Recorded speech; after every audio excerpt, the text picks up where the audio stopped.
next session, I invite on stage Dr. M.K.C. Nair and Dr. Sangeeta Sharma. Dr. M.K.C. Nair is the Vice Chancellor, Kerala University of Health Sciences in Thrissur. He is a pediatric neurologist with more than 38 years of experience in teaching. He has more than 147 publications, has authored 6 books, has been the editor of 7 books and has written more than 35 chapters in various books. Dr. Sangeeta Sharma is the head of pediatrics, National Institute of TB and Respiratory Diseases at New Delhi. She has been the vice president of IAP Delhi in 2016. She is the member secretary of National Technical Working Group on Pediatric TB, member of Technical Expert Group on Treatment of TB under INTCP, member of WHO Childhood TB Action Group. She has 35 publications and has written 1 book and 17 chapters in various books. She is the section editor of Indian Journal of Tuberculosis.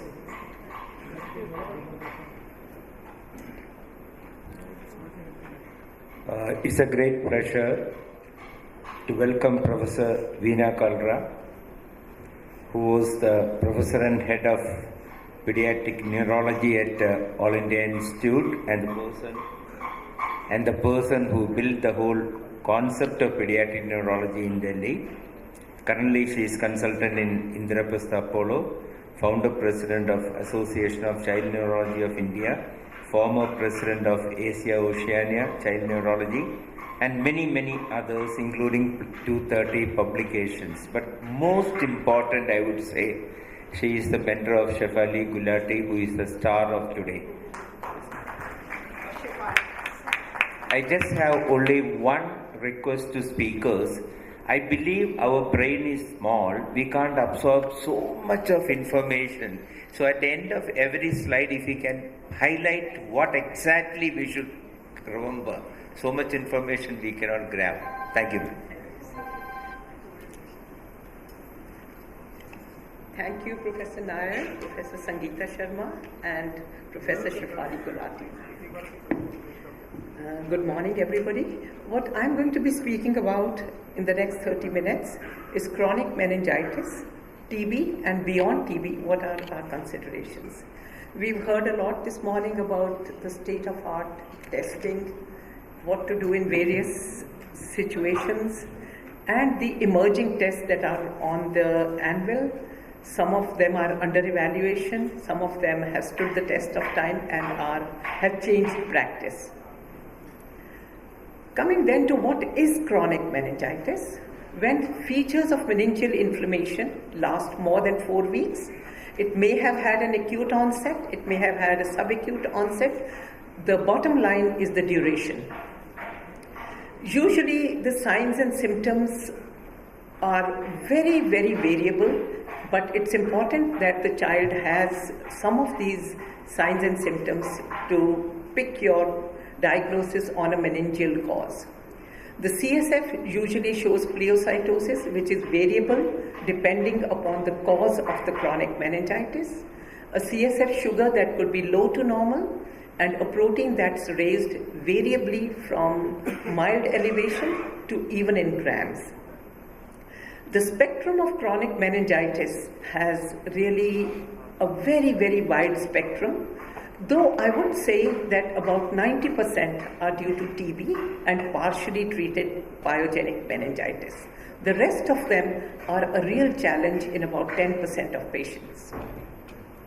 The symptoms are common to the entire spectrum, which include headache, fever, meningeal signs, nausea, vomiting, raised pressure, cranial neuropathies, focal deficits, altered sensorium. Remember, at this time, it's very important to look for systemic signs and symptoms, something which came up even in the last slide of the previous speaker.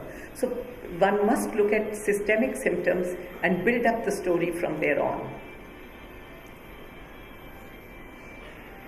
What is very important to ask is history of autoimmune disorders, presence of a rash, presence of photosensitivity, oral ulcers, joint pains, things which would tell us and give us a clue of an underlying systemic cause. Look for other organ involvement that helps.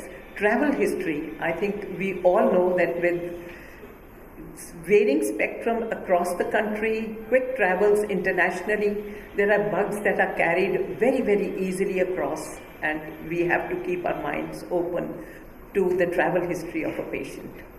Regional prevalence of disorders. We know encephalitis comes in epidemics and sporadically, different causes, different parts of the country. Similarly, leptospirosis, even bacterial causes are present variably in different regions. So regional prevalence, travel history, all this should be kept in mind. Presence of a chronic suppurative otitis media, cochlear implants, CSF rhinorrhea must always be very aggressively looked for in every patient before we think of just identifying the cause. Rule out immunodeficiency, T cell, B cell, immunoglobulins, past history of repeated infections, which gives us a clue to the cause of chronicity in an individual patient. With this background of the clinical spectrum, we then approach etiology, and broadly, the etiology could be infectious, could be inflammatory, could be neoplastic, and various drugs, etc., which are sometimes seen. As I mentioned, neurotuberculosis and partially treated pyogenic meningitis comprise at least 90% of the spectrum in most patients, and these are the ones that are most frequent and usually come as first-line treatment. I'll come to the other causes of the bacterial spirochetal when I talk of the beyond part of the chronic meningitis. Similarly, inflammatory we'll talk about later, and also neoplastic. But broadly, these are the three categories in which we should look for a cause of chronic meningitis. Detailed history and examination, CSF. I think the first CSF is one of the most crucial investigations and must be dealt with complete care, complete investigations, do cytology, biochemistry, cultures, PCR, looking at staining for various causes, for bacteria, for fungal hyphae, for India ink. All this is extremely important in the first CSF, and one must never do an incomplete examination of the first CSF. Simultaneously, if we think it's non-infectious, then we have to look at neoplastic and a malignant cytology. The PCRs, the multiplex PCRs, which we've just heard in very great detail, are a very, very important first-line test in chronic meningitis. They have variable information outputs, they have various sensitivity and specificity, but all the same, as a first-line investigation, they are extremely important because chronic meningitis is an entity where you have to come to a diagnosis to decide the long-term treatment of a patient. Cultures, autoimmune workup, we'll talk about later. Then coming to, other than CSF, blood counts, blood cultures, looking at presence of any pus, X-ray chest for pneumonia, all these things are important. Coming to imaging of the brain, the first line imaging could be a CT, could be an MRI, but what's very important in all inflammations is that it must be both a plain and a contrast enhanced imaging, whichever one we do. The other investigations, clinical examination is a fundus examination where you should look for choroid tubercles, uveitis, and HIV status should be done in all cases of chronic meningitis. Coming to the CSF generally has elevated pressure in either TBM or partially treated pyogenic meningitis. Most of the viral, fungal, parasitic are more chronic and usually the pressure is not raised. The white cells are more elevated in the bacterial group as a whole as compared to the viral, fungal or the parasitic group. Doing staining for the type of cells, eosinophilia gives us a clue to a parasitic pathology and should always be done. Bacterial usually has variable amount of polymorphonuclear leukocytosis. Viral and fungal usually lymphocytic. Proteins are elevated and the bacterial ones show more elevation of protein. Glucose is generally low and lower in the bacterial and tubercular ones as compared to fungal, viral. Parasitic again may have a significantly low CSF glucose. Beyond these first-line investigations, we come to individual diseases, the first being CNS tuberculosis. CNS tuberculosis, we know, is an extremely common, serious, potentially fatal, and a very important cause of neuromorbidity in children. Children with tuberculosis, untreated, have a higher risk, and of the extrapulmonary tuberculosis, TBM is an important subset. The usual commonest ages are 6 months to 4 years, but age is no exempt. The infants generally show more rapid progression, often because the early diagnosis is often missed. BCG vaccination, look for a scar. It offers partial protection, but not complete protection. It is really the commonest cause, and early diagnosis is the most important thing to be careful about. Pathogenesis of tuberculous meningitis, it affects practically every system of the CNS. The vessels, the brain, the white matter, the choroid plexus, everything.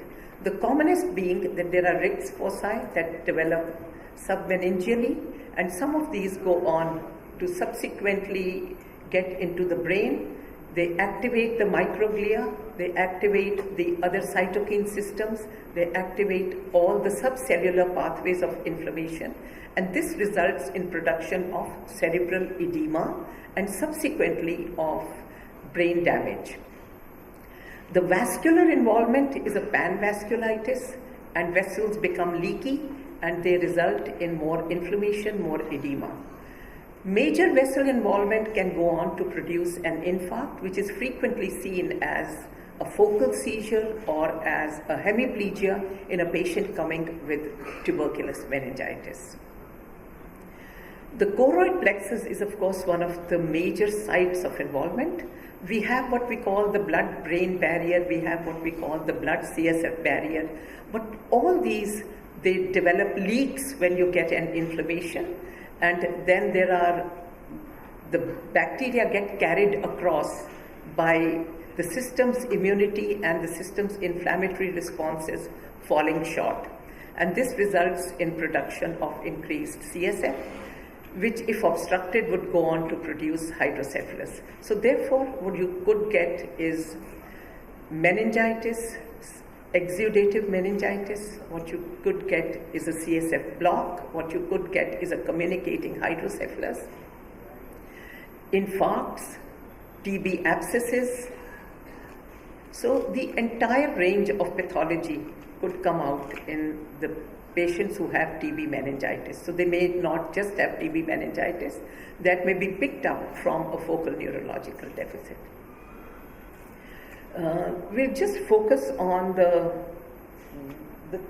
fourth column, which gives us roughly the proportion of symptoms that come up. So if you see, roughly about half to 2/3 of them come with seizures, vomiting, weight loss, headaches, fever, cough, etc. So you have to pick up from this gamut and get the clues. In the examination, altered mental status is a very, very important early sign. Similarly, look always for papilledema and choroid tubercles. Look for nuchal rigidity, look for alteration in tone, and for cranial nerve palsies. TB, as we've all seen in our practice, is not as clear as it appears in these presentations. You are frequently left with the challenge of teasing out a partially treated meningitis and TB. So there are various sets of studies that have tried to focus on the symptom complex and develop suggested clinical guidelines. So if they are present, they give us increased sensitivity and specificity. And there are many studies. There's an Indian study which is very well quoted, and there are some of these international studies which all tell us about this. So we have to pick up all these, put the child into the probable category, see how many of the variables increase our sensitivity and specificity of diagnosis. And linked with this are the CSF parameters, which together with the clinical feature help us to place the child at least for a clinical diagnosis and starting of treatment, which is extremely important. We can't wait for the diagnosis in a TBM. Then every TBM has to be staged, and this is very standard. MRI, CT, as I mentioned, imaging criteria, there could be all the pathologies that we've talked about of the pathogenetic mechanisms could be picked up on the MRIs, could be basal exudates, which are the hallmark of a chronic tubercular meningitis, vasculitis, basal ganglia lesions, communicating and non-communicating hydrocephalus, tuberculomas, which are frequently confused for neurocysticercosis, single large tuberculomas, and TB abscess. And most of all, in all of them, is the presence of a meningeal exudate, both on the surface but more strikingly at the base of the brain. Now, coming to investigations, lymphocytic pleocytosis, what we've talked about is the importance of early diagnosis, and Gene Expert is one of the tests that currently is perhaps most dependable, but negative Gene Expert does not rule out tuberculosis, and treatment must not be denied in the presence of a negative Gene Expert test. Look for other family contacts. Always want to look for HIV positivity or negative in all these patients. Coming to treatment, intensive treatment, HRZE, continuation phase, at least 7 months. There have been many trials to talk about a short course chemotherapy for tuberculous meningitis, but I think most of the studies have come to the conclusion that the risk of recurrence is higher with short term, and therefore the current practice should always be at least a 9-month course of anti-TB drugs in a TB meningitis. And also the recommendation is that in the continuation phase, whereas in most TBs, you would probably shift them, step down the chemotherapy, but in patients with TBM, it's possibly better to continue ethambutol and pyrazinamide in the continuation phase for a minimum of 9 months, possibly 12 months. Always assess vision time and again, because visual loss is one of the very common complaints and the common outcomes of a TB meningitis.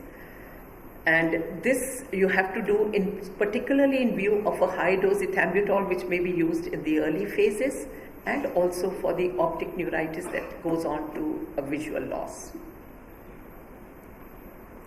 Coming to steroids, I think there's no doubt about the fact that in TBM, steroids are recommended in the early phase for at least 4, and many people say up to 6 weeks.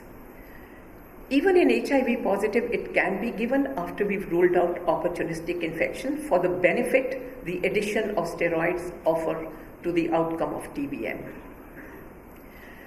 The dose varies from 0.4 to 0.6 mg per kg dexamethasone in the acute phase, which can be tapered down if features of inflammation settle down, to 0.16 after about 4 weeks of therapy. The initial choice should always be an injectable dexamethasone, which could be switched over to oral. There's not much choice between using various forms of steroids, and there's not enough evidence to choose one over the other, but dexamethasone apparently has more advantage in terms of brain edema and a stronger anti-inflammatory profile.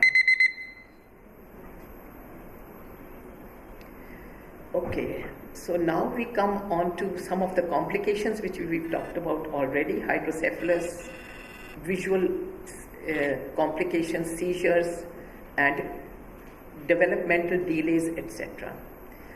Coming then to infectious, the beyond, I think the other infections, the fungal, Cryptococcus, coccidiomycosis, porothrix, histoplasma, parasitic is an eosinophilic meningitis. Tinea solium is an important cause to remember. We see so much of neurocysticercosis, similarly toxoplasma, schistosomiasis, and ankylostrocus. Spirochetes, it's less common now, but never forget that it's the Leptospira infection as such is coming up in various parts of the country, both epidemic and sporadic forms. So we must keep this in mind. Lyme meningitis similarly.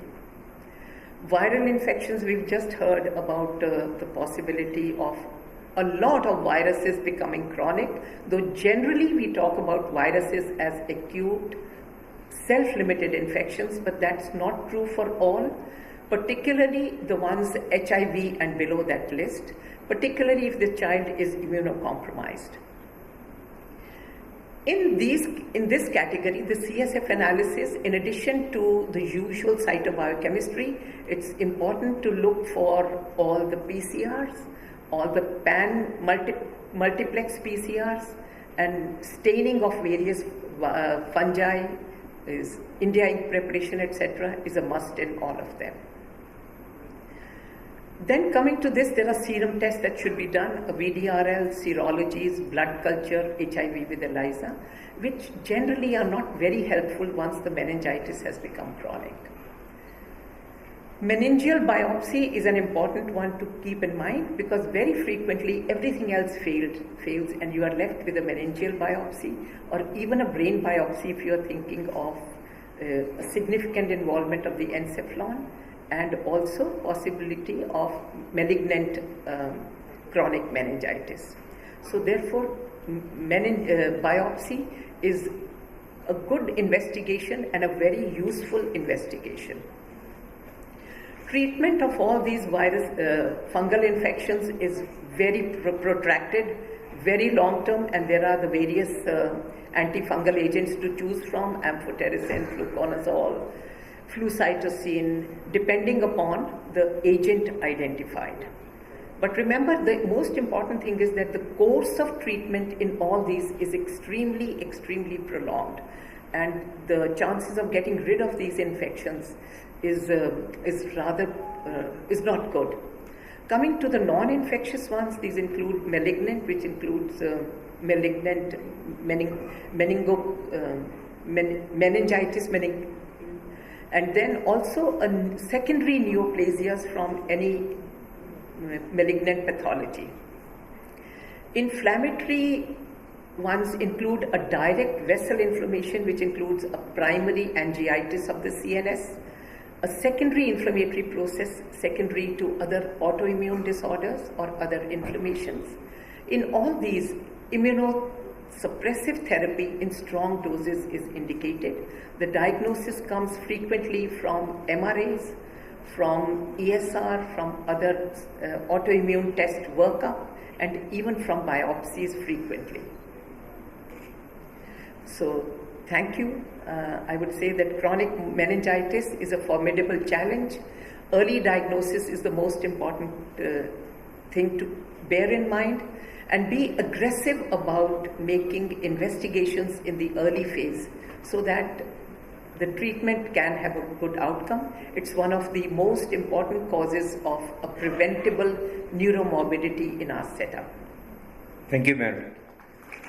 I think you have helped us revise the whole topic systematically like a good teacher. Thank you so much. Any questions? Please. How useful have you found low-dose aspirin to prevent infarcts in tubercular meningitis? We started using it nowadays. Yeah, I think if you have an indication, most of the times these infarcts are one time. It's very seldom in TB to see multiple infarcts. So therefore, I think in the acute phase, once the infarct is there, it's better to use some agent. Aspirin is more effective when you are anticipating frequent infarcts. There are no studies to say that low-dose aspirin is of benefit in the long-term outcome. I haven't come across any study. Because it's very distressing on treatment when they deteriorate. after a month or two. Sometimes Sure, it but deteriorates. is it vascular? Is the deterioration vascular? Or is it the consequence of an edema due to the vascular insult? Because aspirin low dose is more effective if you are preventing a future infarct. I was trying to find the answer. There's one very good study from Calcutta where they did autopsy studies, big case series, and they didn't finally get to the answer, but there are multiple mechanisms in which the infarcts occur. So they left it hanging about whether it'll help or no. It's still, I think the last word is not out yet. Sure. Yes, Right. please. Thank you, ma'am, for a wonderful presentation. Ma'am, we had a 2 years child whom we are treating for TB meningitis. He presented to us with hydrocephalus and personality changes.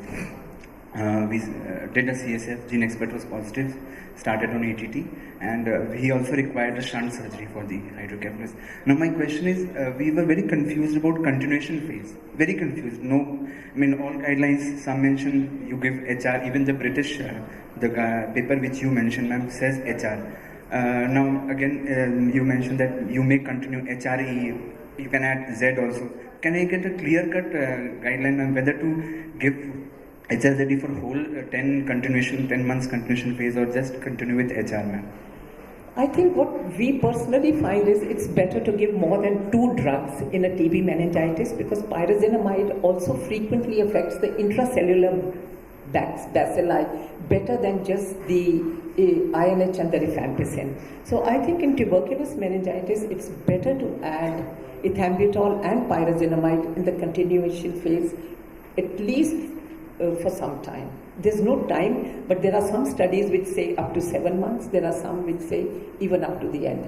I don't think there is a head-on trial between the three that is available that's worth quoting. Thank you. I would just like to add that under the program, we have clear-cut guidelines under the RNTCP program. We have clear-cut guidelines regarding treatment of meningitis, TBM. You need to first ask a history of prior ATT. If your child has a history of prior ATT that is more than 1 month, any source, that is a retreatment case.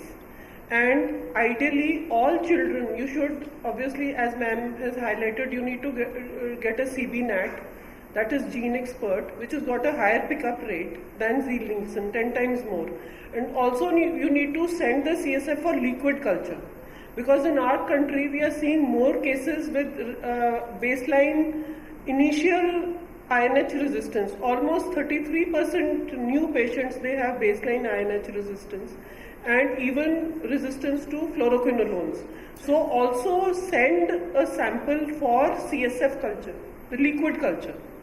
So this will guide you on your management. If at the outset your patient is a new patient without any prior history of ATT or a history of ATT less than 1 month and your CB-NAT shows that it is RIF sensitive, then the RNTCP guidelines are that you need to give 2 months of RSZD and 10 months of RHE. Now ethambutol is also given in the continuation phase. Total 1 year treatment, but you need to reassess your child at 2 months because you may have missed, and reassessment, obviously again the same battery of tests. You need to send the CSF for liquid culture because that really helps us. And obviously because you're giving ethambutol, as ma'am highlighted, you need to get obviously ophthalmic examination. For retreatment cases, we start with a regimen which contains streptomycin in the initial part for 2 months, then 1 month of RSZD followed by RHE for 9 months. So again 12 months of therapy, but initial 2 months of streptomycin is added. Any quick comments? No, What ma'am. about pyrazinamide? We are not giving pyrazinamide. But it's one of the most effective Yeah, agents it is for one of the most CNS effective- intracellular. It is one of the most Yeah. effective drugs, but it is most effective in actively multiplying. Sure. So active multiplying in acidic medium, those drugs, they penetrate the CSF right in the initial part. So pyrazinamide does its work in the initial part, that is initial 2-3 months. So none of the regimens except for the shorter MDR-TB regimen, which is now rolled out for pulmonary as well as extrapulmonary, but not for TBM. It is not still rolled out for TBM, but we are giving it for lymph node tuberculosis. Only in those cases we are giving pyrazinamide till the end. Otherwise, all regimens, because pyrazinamide, as I said, it is active only in the actively multiplying bacteria, and actively multiplying bacteria are in the initial part. What about the intracellular in the brain? We really don't know whether they are. So intracellular, that is what I'm saying, ma'am. Intracellular in the acidic medium, pyrazinamide, actively multiplying pyrazinamide is a very effective drug. That is the reason pyrazinamide is given in first initial 2 to 3 months. After that, it has literally no good. Right. Thank you. I think we'll go to the next case. Thank you. Now I invite Professor Charles Newton. He is working at Kenya Medical Research Institute, Kilfe, Kenya, and Cheryl Rees Scott, Professor of Psychiatry at University of Oxford, UK. Areas of interest are neurodevelopmental, and he'll be talking about infections as risk factors for neurodevelopmental disorders. Thank you very much, and thank you again for the organisers for inviting me to speak. Professor Gelati also asked me to say a few words about Zika virus, so that's going to be at the end of my talk this morning.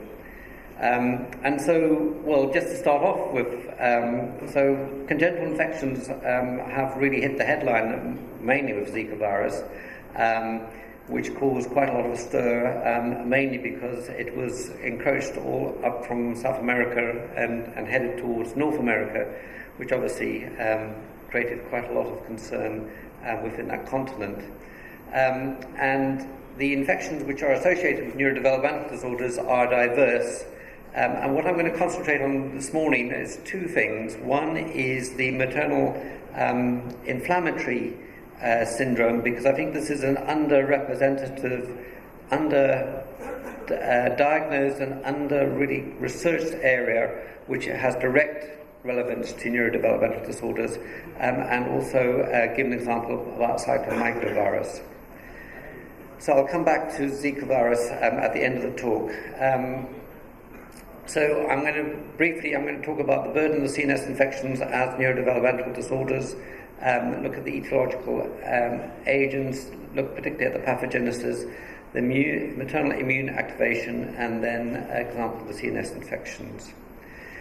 So the definition of neurodevelopmental disorders has expanded, and this is a European definition, which includes the ones that you will be most familiar with, which are autism, intellectual disability, dyslexia, specific learning, language impairment, and attention deficit hyperactive disorder, and also more recently the introduction of schizophrenia. This is something that we as pediatricians don't normally get involved in, but what is becoming evident is that the antecedents for the florid manifestations of schizophrenia actually occur in childhood. And we are probably missing this because they are subtle in the context, and it's only when you start taking histories when they become florid presentation in early adulthood that it becomes evident that actually some of these problems occurred very early on. Elsewhere, obviously cerebral palsy and epilepsy are included as well, and there's obviously one of the big problems about all these neurodevelopmental disorders is there's a considerable overlap. So there's an overlap between, for example, autism and epilepsy, autism and attention deficit hyperactivity disorder. So in order to understand the impact of infections on neurodevelopmental disorders, I think one has to take into schema the whole lifespan of the child, but starting off with the mother and the environment in which the mother lives and creates for the fetus before the child is born, and then the development of the child thereafter. And it is now becoming clear that the infections are just one of the contributing factors for the development of neurodevelopmental disorders in terms of environmental factors which affect the mother before pregnancy, particularly around conception and during pregnancy. And there are other factors, for example, stress, alcohol, drugs, and also malnutrition in this context. This gives rise to an environment in which the child's brain is growing, and this gives rise to a number of different neurodevelopmental disorders, which I'll explain to a bit later on. So one of the things I think that has been difficult is trying to assess the burden of neurodevelopmental disorders, particularly related to infections. And although there are many studies, epidemiological studies, showing the risk factors associated with infections, for example, rubella associated with autism and such like, the difficulty is that in order to try and assess the burden, it's actually been quite difficult. We tried to do this a couple of years ago by doing a systematic review in order to try and identify the infections that were associated with congenital infections, what were they associated with in terms of their outcome. And this involved quite a lengthy process of scanning 27,000 articles, but only being able to review in detail 153, which we thought had sufficient information in order to make these predictions. And what was particularly important was that infections as a cause of sequelae are actually quite high, and for example, you wouldn't be surprised at the fact that 76% of babies who are exposed to congenital rubella have neurological sequelae. But you can also see the other infections were also considerably high. The fact that we have no data on syphilis doesn't mean that we don't have actually no data, it's just that they didn't fulfill the criteria for the study in terms of assessments and also a duration of follow-up in this context. The other thing that I want to point out too is that these infections influence everything from cognition, some associated with cerebral palsy, some associated with mood impairments, behavioural problems, epilepsy, and of course vision and hearing. So it is giving rise to quite a wide variety of impairments which affect a number of different domains in this context. So what came out of this paper was trying to work out the timing of infection. We're trying to determine of the intrauterine infections,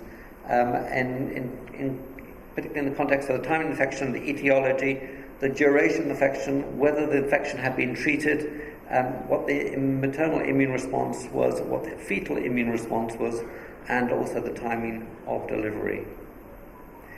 So the timing of the insult is particularly important, and is probably more important than the actual etiology. As you are well aware of, the brain grows from very early on after conception, and it continues for a long period even after birth. But it's particularly during the first trimester, when the baby is particularly prone to brain damage as a result of infections. And these are this highly susceptible period is particularly important in terms of the association with neurodevelopmental disorders. So the tissue damage is related to the pathogen specific endotoxins, but also the host inflammatory responses, and I'll show that a bit later. But I think it's also important to realise that the biological response to injury of infections is different in the fetus than in adults. And there's a limited inflammatory response, and there's a limited astroglial reaction to infections. So the number of infections that can affect the fetus and are associated with neurodevelopmental disorders are immense, and this is a long list.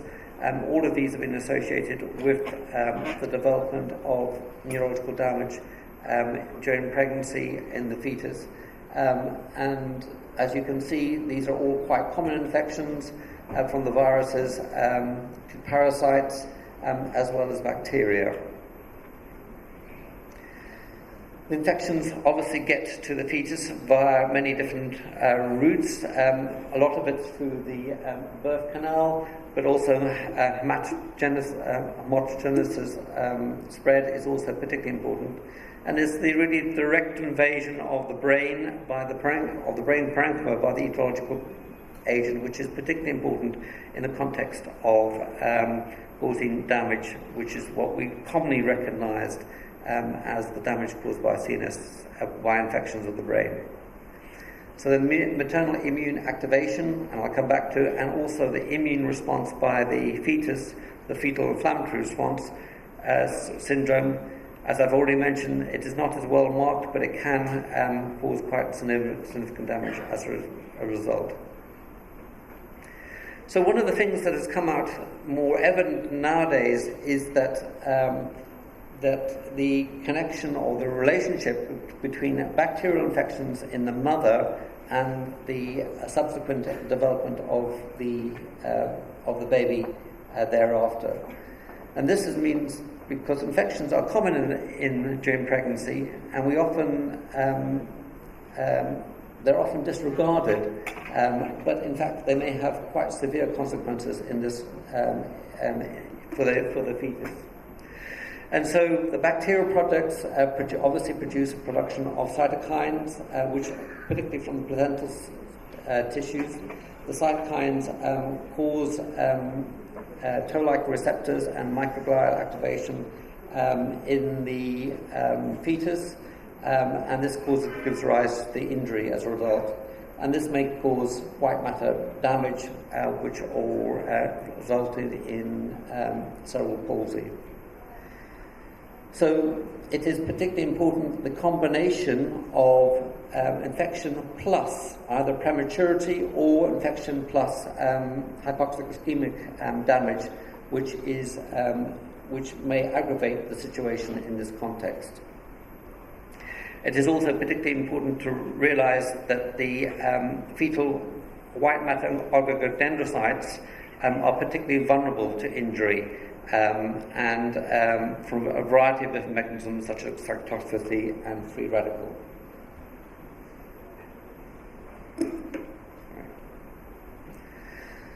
So it is really the combination of the interaction between the prematurity and the infections which are going to result in the extent of the damage and ultimately to what will happen to the fetus in this consequence. And also the phenotype as to what will happen, whether it will be cerebral palsy or whether it will be, for example, autism or another neurodevelopmental disorder. But it's even more complicated this, and this is a schema which was published from a paper published in Pediatrics last year, and which I think really tries to capture the complexity of the issue, particularly if you're working in low and resourceful areas where maternal nutrition, the maternal environment particularly influence the outcome of the fetus on top of that of the infection. And therefore you can see, for example, the influence of maternal inflammation, the risk factors, environmental risk factors, which include poor hygiene, food insecurity, high levels of stress, and such like. And also the fetal neurodevelopment that may occur as a result of those stresses that the mother is experiencing. And I think it's particularly important to note that maternal nutrition is a particularly important driver in this context. So, in the context of specific etiological agents, there is an association with a wide variety of, between, for example, this is just a selection of viruses, of the different phenotypes that can occur in terms of the structural brain damage as a result of this. And these are associated, again, with a variety of different phenotypes in terms of the neurodevelopmental disorders, whether this be cerebral palsy or whether it be also in the context of ADHD or autism or other neurodevelopmental disorders. So it's helpful, but they tend to be non-specific, and it's very hard to make the diagnosis when you're investigating a child with neurodevelopmental disorders in order to try and attribute the cause in this context. So next I'd like to just mention a little bit about maternal immune activation syndrome. So as I mentioned, I think this is a completely underdiagnosed and under-recognized by clinicians, both obstetricians and also paediatricians. So this really is a combination of perhaps an influence of autoimmune diseases which occur in the mother, but also appears to be a primer which makes the individual much more susceptible to genetic mutations and environmental exposures, which may then trigger responses later on in life, in particular neurodevelopmental disorders. It appears that the pro-inflammatory cytokines may play an important role, particularly as there was a direct injury to the oligodendrocytes and neurons, the secondary injury to the microglial cells, and this ends up with a cascade of events with a vicious cycle in which more pro-inflammatory cytokines are released, resulting in further damage. And it is really a combination of all these things which give rise to the damage which ultimately is responsible for the neurodevelopmental disorders in this context. So you have the mother who may have immunological activation on the basis of, there's also the basis of the fact that the genetic makeup of the fetus may interplay with here. The immune status of the fetus during the pregnancy, and this may give rise to the maternal immune activation syndrome, which may not be evident at birth and may not be in fact evident within the first couple of months of life, but will ultimately give rise to either things such as autism later on in childhood, or I should say associated with autism later on in childhood, or may give rise to other behavioural abnormalities in adolescence, or, for example, schizophrenia in early adulthood. There has been quite a lot of investigation and research on trying to look at the mechanisms of this occurs with the changes, particularly in the peripheral immunity of the mother, and also when the baby is born, of the colonization of the gut, and these causing differences, these causing changes with the connections within the brain, in specifically targeting areas of the brain which are associated with neurodevelopmental disorders, and also specific changes within the neurocircuitry that has occurred.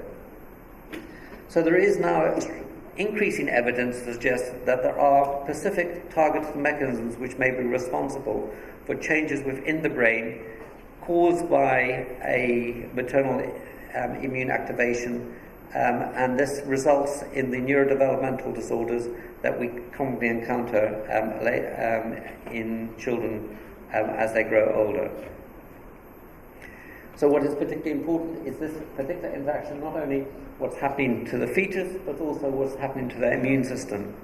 It's quite nascent during the fetal life, but when the bacteria starts colonizing the gut, this adds another dimension to the immune activation that occurs as a result of it. And also one, I think, has to take in consideration that not only is the neuronal system developing within the fetus, but also the immunological system is developing as a result. And this gives rise, it's this interaction between the two which is likely to be responsible for the development of neurodevelopmental disorders in association with infections. This is a study which was looking at the risk of schizophrenia after the 1957 pandemic, and there have been a number of studies. This is a systematic review they tried to do as a meta-analysis, but there was quite a lot of heterogeneity.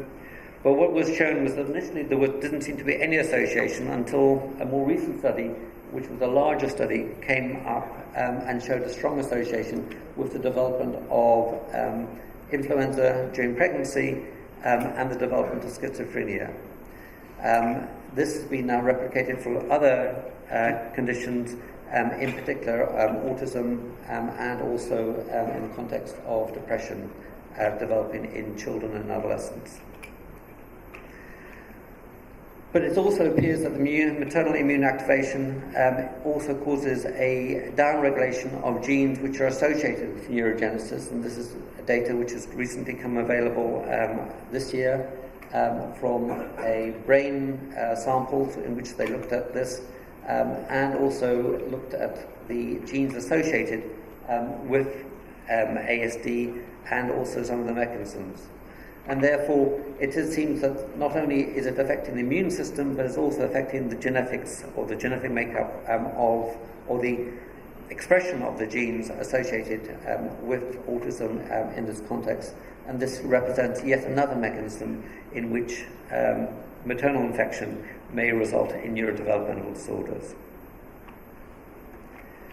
For the second part of the talk, I'd just like to briefly discuss cyclomegalovirus because I think it's an important virus. As you can see from this diagram, which shows the prevalence of cyclomegalovirus, it is particularly high in India. It is high in Africa, although we only have really good data from South Africa. The rest of the data from the rest of the continent is not so good. Likewise, there's not much really good data from Southeast Asia either. As most of you will recall, the issue really is if there's the primary infection during pregnancy and if the mother is asymptomatic, that they will, about 10% of the fetuses will develop sequelae.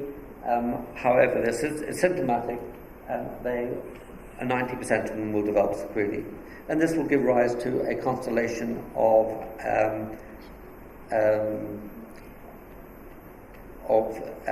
manifestations of neurodevelopmental disorders such as intellectual disability and such like.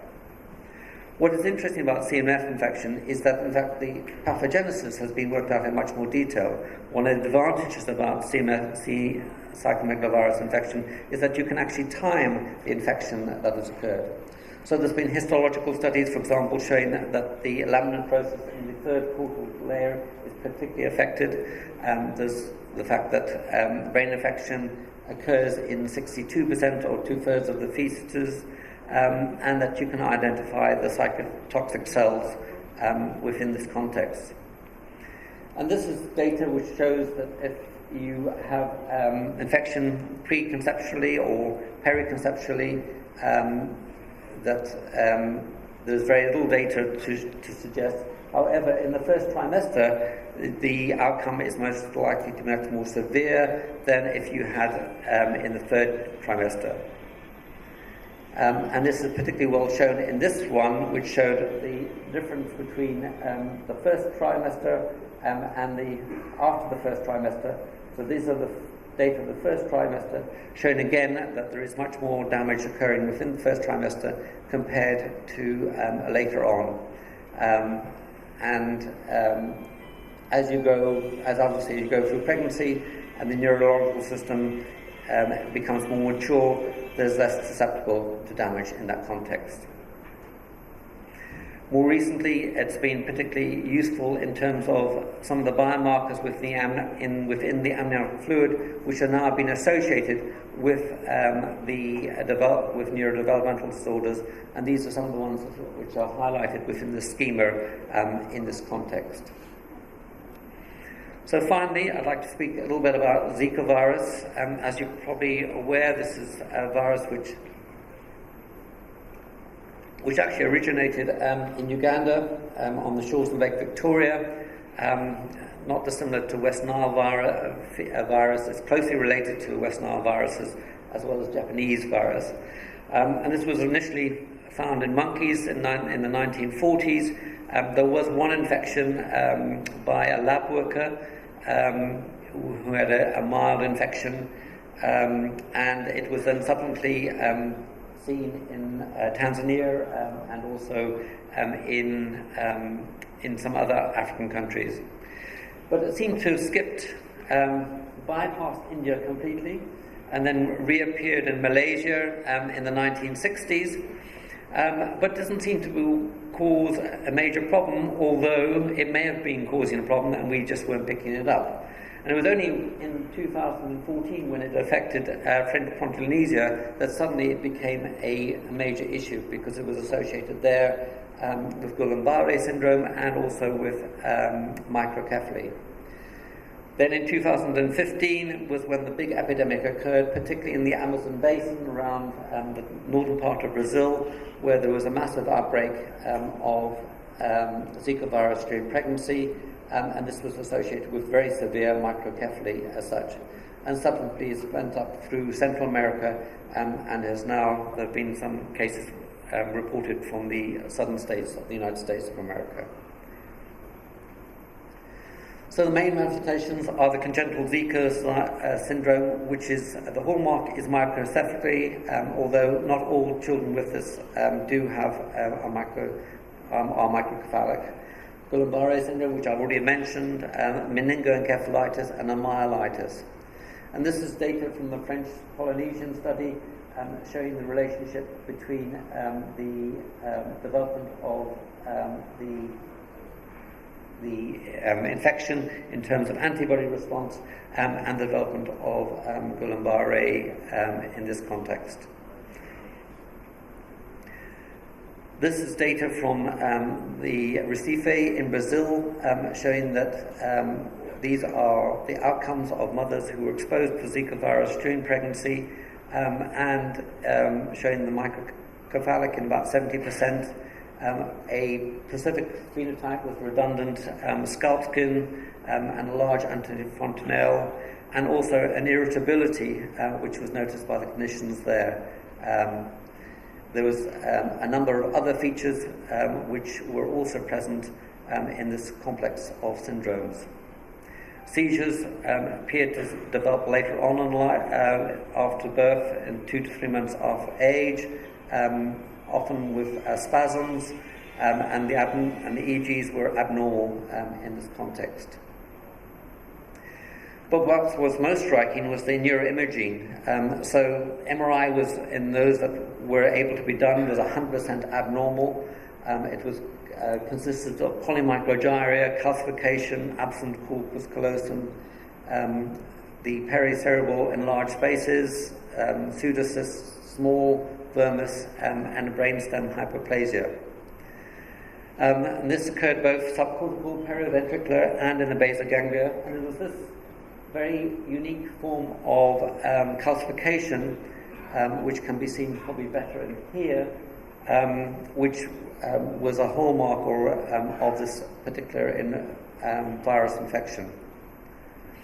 This is similar to AAD's Gautier syndrome, which, as you know, is a neurodevelopmental disorder affecting the brain and skin. Also presents with microcephaly in the neonatal period, seizures, jitterness, and cerebral calcification occurs. And this, as you probably are aware, is due to an type 1 interferon signaling with upregulation and accumulation of related proteins as a result. So the Zika virus is an important cause of congenital infections in those areas. We've looked for it, for example, in Kenya. We've found Zika virus within the environment, but we've never seen any congenital Zika, and I suspect the reason that we haven't seen it is because most girls develop immunity to it before they are of childbearing age. So, in conclusion, CNS infections are important causes of neurodevelopmental disorders. We are now beginning to understand some of the mechanisms which are involved in that, and in particular, I think maternal immune activation syndrome is likely to be particularly important, and something which we've really under-recognized in this context. Timing of the infection is crucial to the outcome, followed by the etiology, as you can see from the differences between the cytomegalovirus and the Zika virus. And this is obviously influenced by the genetics of the fetus as well. And this seems to be these epigenetic phenomena seem to play an important role. Thank you very much. Thanks, Professor Charles, for your excellent talk. Now the house is open for any few questions. 1 or 2 questions we can take.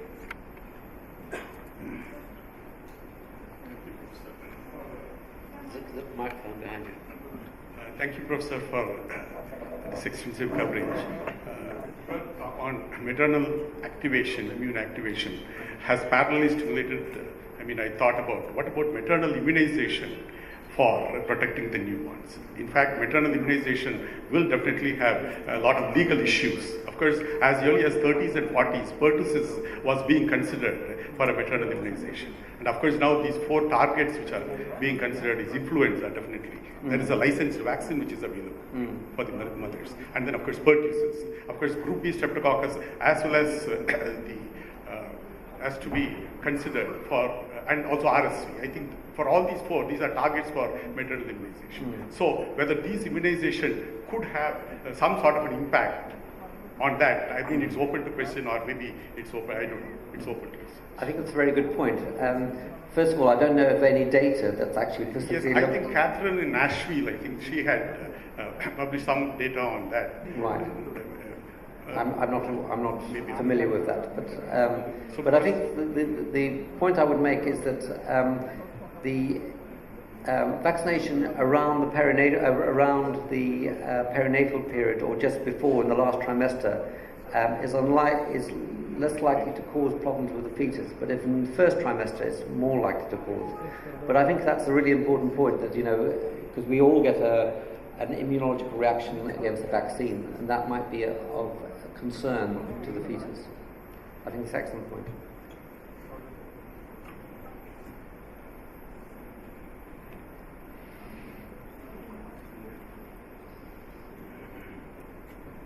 Are there any markers for the maternal immune activation, and can we do something to modulate it so that you don't have any long-term effects on it? So that's also a very good question. At the moment, the difficulty is we're not quite sure as to what to do, and because of the plethoric manifestations in terms of the number of cytokines that are upregulated, and whether you could actually have a blunderbuss approach, for example, like giving steroids or such like. It's difficult to actually be sure. What seems to be important is whether you could actually prevent the infections occurring, and that might be a much more amenable way of trying to prevent this syndrome things. But again, the rationale, the risk-benefit of giving prophylactic antibiotics during pregnancy or for any minor infections there's no data on that I'm aware of at the moment. It's a good question.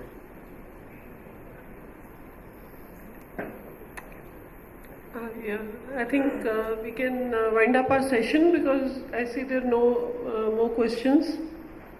Thank you so much.